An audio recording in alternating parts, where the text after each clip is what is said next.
Good morning, my name is Professor Excel and today pag-uusapan natin yung tips and tricks on how to put multiple columns. Now, what if maglalagay tayo ng isang column before na first quarter? So, ang gagawin mo lang is to right click, insert.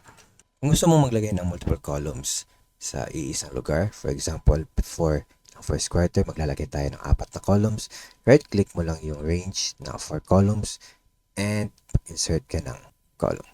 Yan.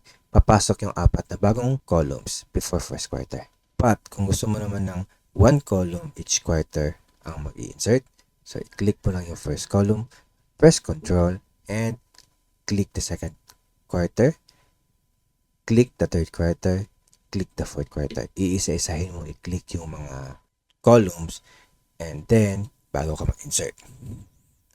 At sa ganun, yung mga bagong columns ay papasok in between sa mga existing columns mo na. So yun yung tip natin for today. Good morning.